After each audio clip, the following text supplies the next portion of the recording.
Go. The moment of truth. I'm about to hand over to the best man.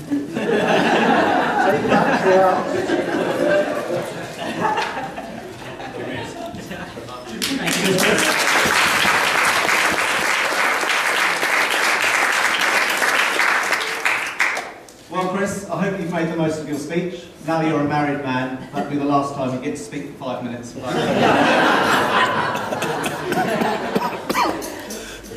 Ladies and gentlemen, I hope you're all enjoying what's been a brilliant wedding celebration. I'd like to thank you all for coming here today, especially those of you who knew I'd be saying a few words. It's very touching you still decided to come. So, for those of you who don't know me, I'm James, Chris's brother, younger brother. And I searched the internet for an important event which coincided with the day that Chris was born, only to find nothing important happened. Although the staff at the Buchanan Hospital still refer to that day as Ugly Baby Friday. In fact, Chris was the only baby in Hastings to have shutters on his pram.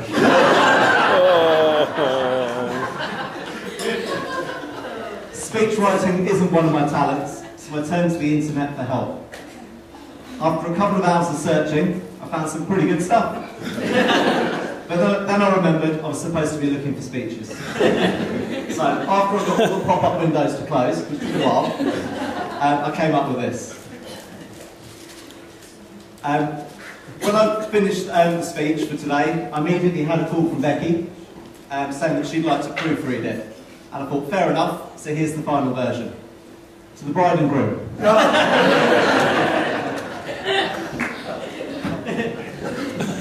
In all seriousness, I know this day means so much to everyone involved, and I know that Chris and Becky are delighted to have you all here today to share their special day.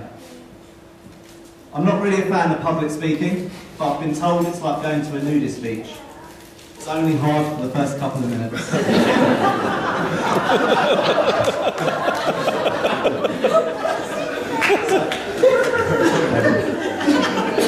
Lots of cheap gags. In preparation for this speech, I was reminded about the ABC and XYZ of public speaking.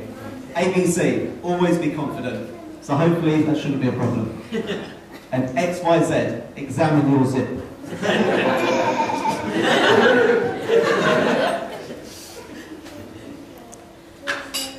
I've spent the last 6 months worrying about this speech, but the point of it only came to me yesterday, and that is this. Nobody else can possibly stand where I am right here today and feel more proud and honoured to be able to represent Chris on this, the most important day of his life. I'd like to thank Chris on behalf of our bridesmaids for his kind words.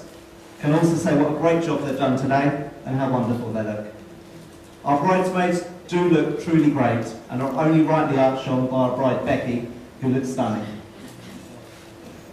Chris, you don't look too bad yourself, although I'm a little disappointed that you've copied my outfit.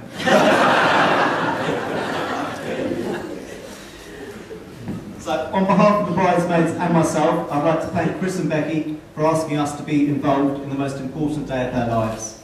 I know they've put a tremendous amount of effort into the planning of this wedding, especially Becky, and I can only hope, apart from this speech, everything else will have exceeded their expectations. Becky, I can only say in my defence that Chris and I share a common sense of humour, so if this speech is in any way unfunny, feel free to blame Chris. I've been asked to thank you all for coming and for the gifts you've so generously donated. I must say, I struggled to decide what to get. I wanted to give Chris something he truly needed. The trouble is, it's such a struggle to figure out how to wrap a bar. But having accepted the role of best man, I'm pretty happy with the way things have gone today. From a best man's perspective, everything's gone smoothly. For starters, I got Chris at the venue in time. He also arrived sober. And most importantly, in this time of economic uncertainty, I successfully resisted the urge to post the wedding rings to Cash for Gold. Well done, mate. I first met Chris almost 34 years ago, and I can only assume my mum and dad were that disappointed with their first attempt at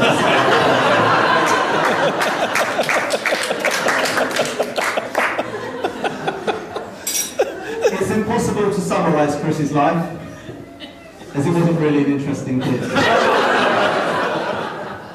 But what I would like to say is over those years, he's been the best anyone could hope for in a brother. Admittedly, he's my only brother. This is not the greatest survey ever done. It's been my limited experience of brothers, and I have to say it's pretty much as good as they come. Chris is not only my brother, he's also my friend. He's always been there, and I've always been able to go to him for whatever I've needed. As my brother and friend, there's nothing I wouldn't do for Chris. Likewise, I know there's nothing Chris wouldn't do for me. In fact, we spend most of our time doing nothing for each other.